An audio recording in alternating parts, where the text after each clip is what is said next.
Friends, let's travel back to the year 1800. Imagine North America at that time. Between the Mississippi River and the Rocky Mountains lay a massive piece of land, the Louisiana Territory. Originally, this land belonged to France, but during the late 1700s, it was handed over to Spain after France lost power in the 7 Years' War. For years, America's leaders were not too worried, because Spain was weak and not a big threat. But suddenly, everything changed. In 1800, through a secret treaty called the Treaty of San Ildefonso, Spain quietly gave Louisiana back to France. And who was ruling France at this time? None other than the ambitious, fiery, and war-hungry leader Napoleon Bonaparte. Now imagine being an American farmer in 1800. You live in Kentucky or Tennessee. To sell your crops, you float them down the Mississippi River to New Orleans. If New Orleans is closed off, your business collapses. So, when Americans heard that Napoleon, a powerful European emperor, now controlled New Orleans and the Mississippi, they became very anxious. Why? Because Napoleon was not like Spain. He was a military genius, building an empire across Europe, and people feared he might try the same in America. The Louisiana Territory suddenly felt like a loaded gun pointed at the young United States. This moment set the stage for one of the greatest land deals in history, the Louisiana Purchase. But at this point in the story, America is nervous, Jefferson is cautious, and Napoleon is plotting his next move. Now imagine America in the early 1800s. The United States was still a young nation, only about 30 years old. People were dreaming big, talking about moving westward, exploring new lands, and expanding their farms. But there was one huge problem: the Mississippi River. For American farmers in Kentucky, Tennessee, and Ohio, this river was like a lifeline. They grew corn, wheat, and tobacco, but the only way to sell these crops was to float them down the Mississippi to the port of New Orleans. From there, goods could be shipped to markets in Europe and beyond. Now here's the tension: if New Orleans was closed, the economy of the western states would collapse. Farmers would go bankrupt, trade would stop, and people might even start rebelling against the government. That's why New Orleans was called the gateway to America's future. President Thomas Jefferson understood this perfectly. He knew that if America wanted to grow stronger, it needed freedom of trade on the Mississippi and maybe even control of New Orleans itself. Jefferson often imagined a nation of farmers spreading across vast lands. But at the same time, he was a cautious man. He didn't want war with France. Still, the American people were restless. They dreamed of pushing west, exploring new territories, and finding opportunities. Expansion wasn't just a political idea, it was a part of their daily survival.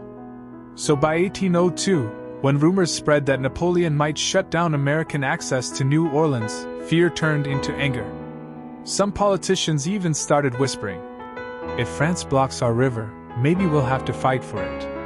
This growing tension, between America's dream of expansion and the fear of losing the Mississippi, pushed Jefferson to make one of the boldest moves in American history, a move that would change the map forever.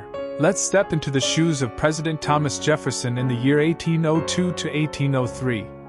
Jefferson was a thinker, a philosopher, and a man who loved simplicity. He believed in a small government, less spending, and above all, following the Constitution strictly. But suddenly he found himself stuck in a big dilemma.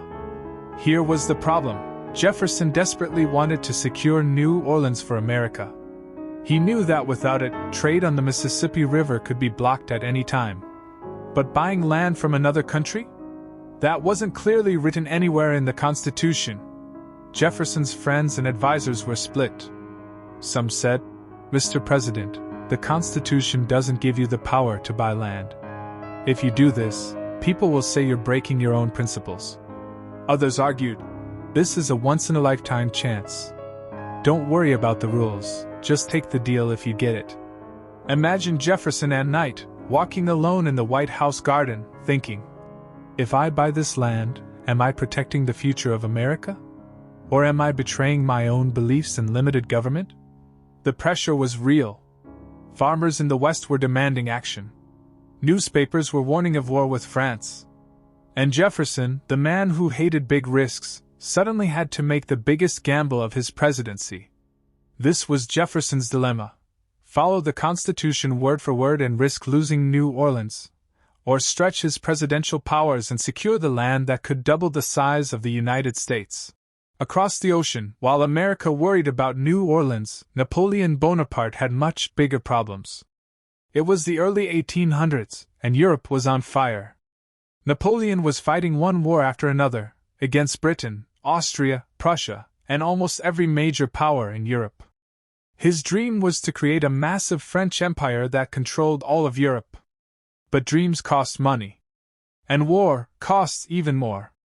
Cannons, horses, uniforms, ships, all these things drained France's treasury. Napoleon needed gold, not land. At first, he thought Louisiana Territory could support his empire. His plan was to use the Caribbean colony of Haiti as a sugar island, and Louisiana as a food supply base. But then came disaster, the Haitian Revolution. Enslaved people rose up and defeated French forces, destroying Napoleon's Caribbean dream. Without Haiti, Louisiana became much less valuable. And with Britain's navy ruling the seas, Napoleon knew it would be nearly impossible to defend such a distant land. So Napoleon started thinking differently. Why waste soldiers and money protecting Louisiana, when I can sell it and use the money for my wars in Europe? This was a turning point. The same Napoleon who once dreamed of a French empire in the New World now saw Louisiana as a burden, not a prize. And soon, America was about to hear the most shocking news. Napoleon was willing to sell not just New Orleans, but the entire Louisiana Territory. Let's travel to the Caribbean, to the island of Haiti, known back then as Saint-Domingue. This small island was France's richest colony. Sugar plantations made France huge profits, and Napoleon believed Haiti would be the crown jewel of his empire in the Americas. His plan was simple: Haiti for sugar, Louisiana for food supply. Together, they would make France powerful overseas. But history had a different plan. In 1791, something extraordinary happened. The enslaved people of Haiti rose up in a massive revolution.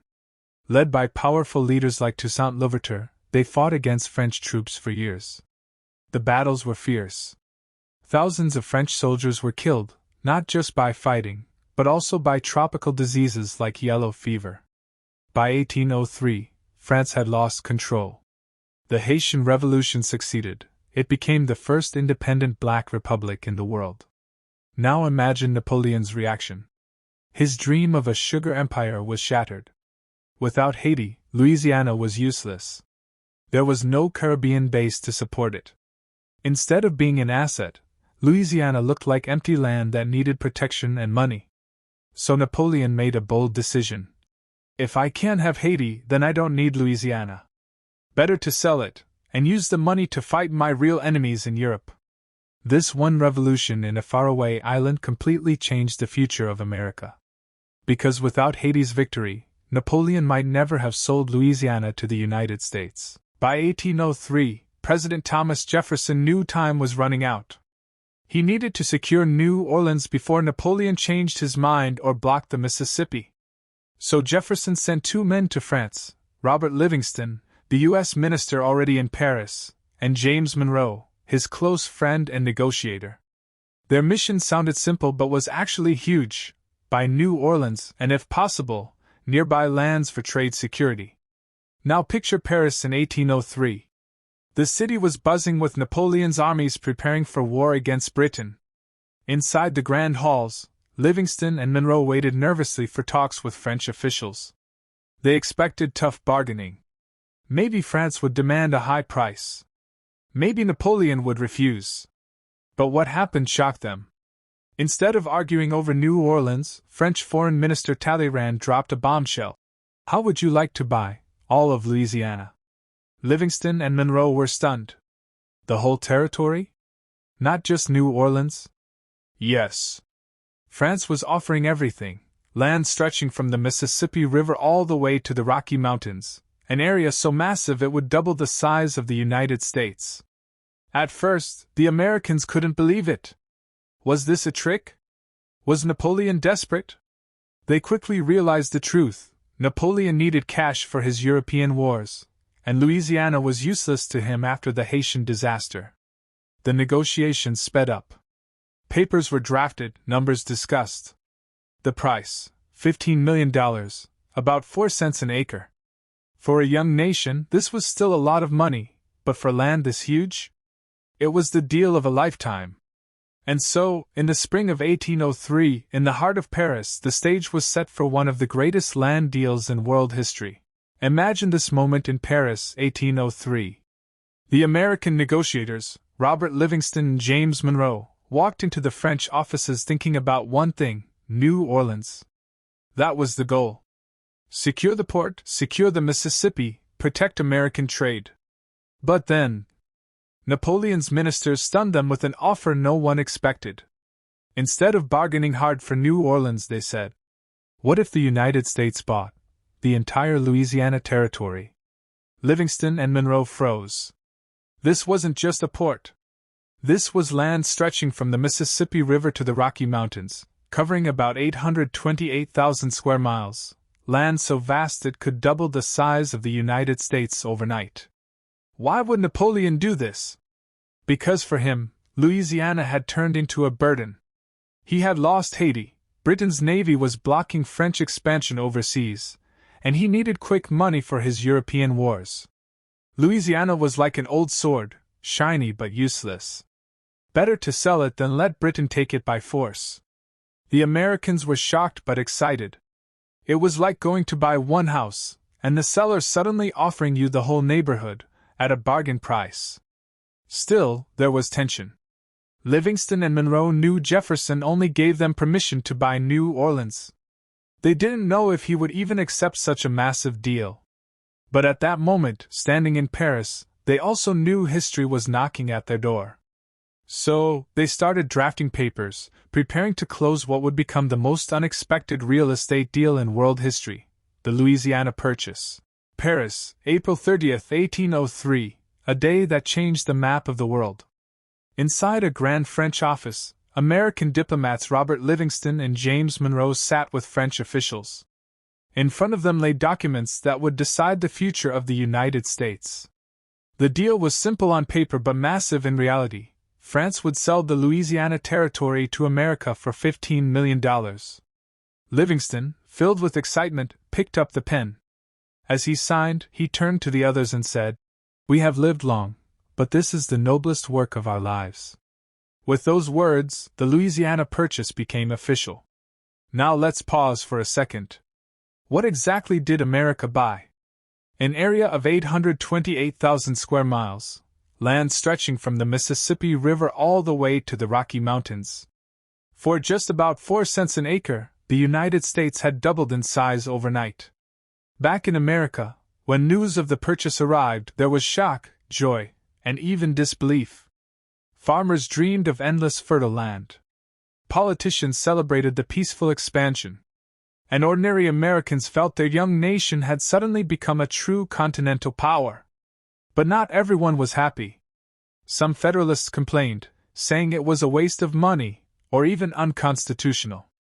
Jefferson himself, the strict interpreter of the Constitution, had to stretch his own beliefs to approve the purchase. Still, April 30th, 1803, went down in history as the day America made the greatest land deal ever, a deal that secured its future and opened the door to westward expansion. When news of the Louisiana Purchase reached America, the country exploded with debate. On one side, many citizens were thrilled. Farmers in the West cheered. More land meant more farms, more trade, and more freedom. Young Americans dreamed of new opportunities in the vast Western territories. It felt like a giant door had just opened for the nation's future. But on the other side, critics were angry, especially the Federalists, Jefferson's political opponents. They argued loudly.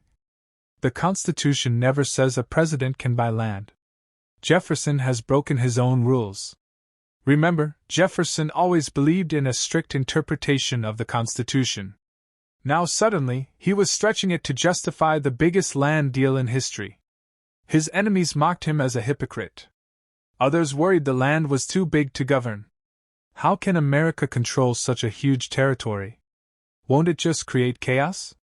Some feared the new states formed from Louisiana might weaken the power of the older states in the East.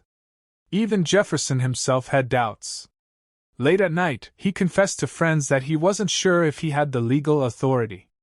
But he also knew this was a once-in-a-lifetime opportunity. If he didn't act now, Napoleon might change his mind or Britain might seize the land.